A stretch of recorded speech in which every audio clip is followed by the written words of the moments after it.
Hi ನಮಸ್ತೆ, welcome back to my YouTube channel. ಇವತ್ತು MTR ಒಂದು ಗುಲಾಬ್ ಜಾಮೂನ್ ಪ್ಯಾಕೆಟಿಂದ ಜಾಮೂನನ್ನು ಯಾವ ಥರ ಮಾಡೋದು ಅಂತ ಹೇಳಿ ತೋರಿಸ್ಕೊಡ್ತಾ ಇದ್ದೀನಿ. ತುಂಬ ಜನ ಗಂಟಾಗಿರುತ್ತೆ ಮತ್ತು ಮಧ್ಯದಲ್ಲಿ ಬೆಂದಿರೋದಿಲ್ಲ ಹಾಗೆ ಅಂತ ಹೇಳಿ ಕಮೆಂಟ್ ಮಾಡ್ತಾಯಿದ್ರಿ. ಸೊ ಅದಕ್ಕೋಸ್ಕರ ಈ ರೆಸಿಪಿನ ನಾನು ನಿಮ್ಮ ಜೊತೆ ಶೇರ್ ಮಾಡ್ಕೊಳ್ತಾ ಇದ್ದೀನಿ. ನಾನಿಲ್ಲಿ ತೊಗೊಂಡಿರೋವಂಥದ್ದು MTR ಗುಲಾಬ್ ಜಾಮೂನ್ ಪ್ಯಾಕೆಟು. ನೀವು ಯಾವ್ದು ಬೇಕಾದರೂ ತೊಗೊಳ್ಬೋದು. ಫಸ್ಟ್ ಅದನ್ನು ಕಟ್ ಮಾಡಿ ಒಂದು ಪ್ಲೇಟಿಗೆ ಹಾಕ್ಕೊಳ್ಳಿ.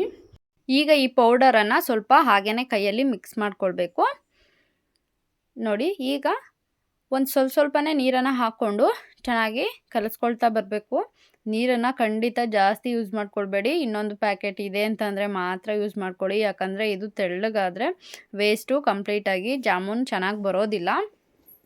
ತೆಳು ಆದರೆ ಮತ್ತೆ ಬೇರೆ ಪೌಡರ್ನ ಎಕ್ಸ್ಟ್ರಾ ಹಾಕ್ಕೊಳ್ಬೇಕಾಗುತ್ತೆ. ಸೊ ಅದಕ್ಕೋಸ್ಕರ ಒಂದೇ ಪ್ಯಾಕೆಟ್ನಲ್ಲಿ ಮಾಡ್ತಾ ಇದ್ದೀರಾ ಅಂದಾಗ ಸ್ವಲ್ಪ ನಿಧಾನವಾಗಿ ಸ್ವಲ್ಪನೇ ನೀರನ್ನು ಹಾಕ್ಕೊಳ್ತಾ ಚೆನ್ನಾಗಿ ಕಲಿಸ್ಕೊಳ್ಬೇಕು. ಇದಕ್ಕೆ 1 ಟೇಬಲ್ ಸ್ಪೂನಷ್ಟು ಹಾಲನ್ನು ಕೂಡ ಸೇರಿಸ್ಕೊಂಡಿದ್ದೀನಿ. ಈ ರೀತಿಯಾಗಿ ಚೆನ್ನಾಗಿ ನಾದ್ಕೊಂಡು ಕಲಿಸ್ಕೊಳ್ಬೇಕು. ಚೆನ್ನಾಗಿ ಈ ರೀತಿಯಾಗಿ ಕಲಿಸ್ಕೊಳ್ತಾ ಹೋಗಬೇಕು. ನೋಡಿ, ಇರೋವಂಥ ನೀರೇ ಸಾಕಾಗುತ್ತೆ.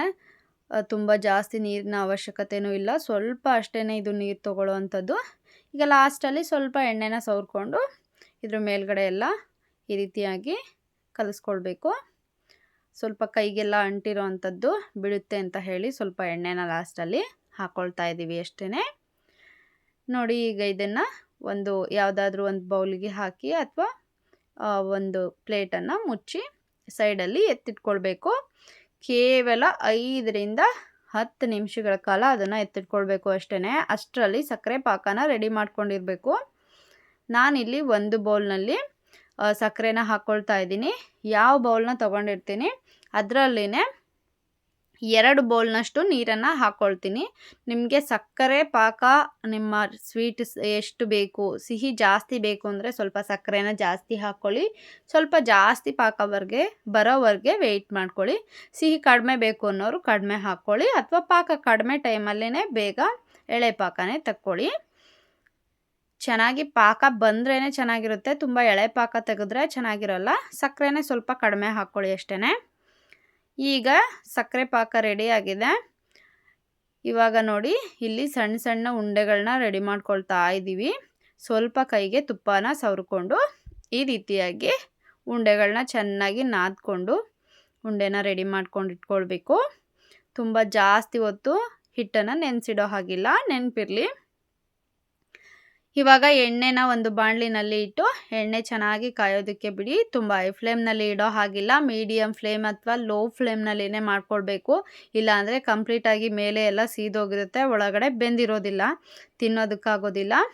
ನೋಡಿ, ಈ ರೀತಿಯಾಗಿ ನೊರೆ ಬರೋದಕ್ಕೆ ಸ್ಟಾರ್ಟ್ ಆಗ್ತಿದೆ ಅಲ್ವಾ. ಇದು ನೊರೆ ಕಂಪ್ಲೀಟಾಗಿ ಕಡಿಮೆ ಆಗಬೇಕು. ಹಾಗೆಯೇ ಕಲರ್ ಕೂಡ ಚೇಂಜ್ ಆಗುತ್ತೆ. ನೋಡಿ, ಗೋಲ್ಡನ್ ಬ್ರೌನ್ ಬರೋವರೆಗೆ ಹುರ್ಕೊಳ್ಬೇಕು. ಚೆನ್ನಾಗಿ ಫ್ರೈ ಮಾಡ್ಕೊಳ್ಳಿ ಇದನ್ನು ನೀವು. ಇದು ಯಾವ ರೀತಿ ಆಗಬೇಕು ಅಂತಂದರೆ, ಲೋ ಫ್ಲೇಮ್ನಲ್ಲಿ ಮಾಡಿಕೊಂಡಾಗ ಒಳಗಡೆ ಇರೋವಂಥದ್ದೆಲ್ಲ ಚೆನ್ನಾಗಿ ಬೇಯುತ್ತೆ. ಹೈ ಫ್ಲೇಮ್ನಲ್ಲಿ ಆದರೆ ಬೇಯೋದಿಲ್ಲ. ಇದಕ್ಕೆ ತುಪ್ಪನ ಬಳಸಿ ಚೆನ್ನಾಗಿ ಆಗುತ್ತೆ ಮೇಲ್ಗಡೆ ಟೆಕ್ಸ್ಚರ್ ಎಲ್ಲ. ಉಂಡೆನ ಮಾಡೋವಾಗ ತುಪ್ಪ ಅಥವಾ ಎಣ್ಣೆನ ಬಳಸ್ಬೋದು. ತುಪ್ಪನ ಬಳಸಿದ್ರೆ ಚೆನ್ನಾಗಾಗುತ್ತೆ. ನೋಡಿ, ನಾನು ಒಂದನ್ನು ತೆಗೆದು ಈ ರೀತಿಯಾಗಿ ಕಟ್ ಮಾಡಿ ನೋಡ್ತೀನಿ ಒಳಗಡೆ ಎಲ್ಲ ಯಾವ ರೀತಿ ಬೆಂದಿದೆ, ಕಂಪ್ಲೀಟಾಗಿ ಬೆಂದಿದೆಯಾ ಅಂತ ಹೇಳಿ. ಆವಾಗ ಚೆನ್ನಾಗಿ ಗೊತ್ತಾಗುತ್ತೆ. ಫಸ್ಟ್ ಟೈಮ್ ಮಾಡ್ತಾ ಇರೋರು ಈ ಥರ ಚೆಕ್ ಮಾಡಿ ನೋಡಿ ಯಾವ ಥರ ಕಲರ್ ಬಂದಿದೆ ಅಂತ ಹೇಳಿ. ನೀವು ಇದನ್ನೇ ಕಾಲಾ ಜಾಮೂನ್ ಮಾಡಬೇಕು ಅಂದರೆ ಇದನ್ನು ಇನ್ನೂ ಚೆನ್ನಾಗಿ ಬ್ಲ್ಯಾಕ್ ಕಲರ್ ಆಗೋವರೆಗೆ ಫ್ರೈ ಮಾಡಿಕೊಂಡ್ರೆ ಅದೇ ಕಾಲಾ ಜಾಮೂನ್ ಆಗುತ್ತೆ. ಸಕ್ಕರೆ ಪಾಕ ಸ್ವಲ್ಪ ಬಿಸಿ ಇರಬೇಕು, ತುಂಬ ಕಂಪ್ಲೀಟಾಗಿ ತಣ್ಣಗಾಗಿರಬಾರ್ದು. ಈ ಟೈಮ್ನಲ್ಲಿನೇ ಇದನ್ನು ಡೈರೆಕ್ಟಾಗಿ ಒಂದು ಪ್ಲೇಟಿಗೆ ತಕ್ಕೊಂಡು ಫ್ರೈ ಆಗಿರೋ ಅಂಥವನ್ನ ಡೈರೆಕ್ಟಾಗಿ ಹಾಕ್ಕೊಳ್ತಾ ಇದ್ದೀನಿ ಸಕ್ಕರೆ ಪಾಕಕ್ಕೆ. ಈ ರೀತಿಯಾಗಿ ಸ್ವಲ್ಪ ಮಿಕ್ಸ್ ಮಾಡಿಬಿಟ್ಟು 1-2 ಇಲ್ಲ 3 ಅವರು ಸೈಡಲ್ಲಿ ಎತ್ತಿಡಬೇಕು.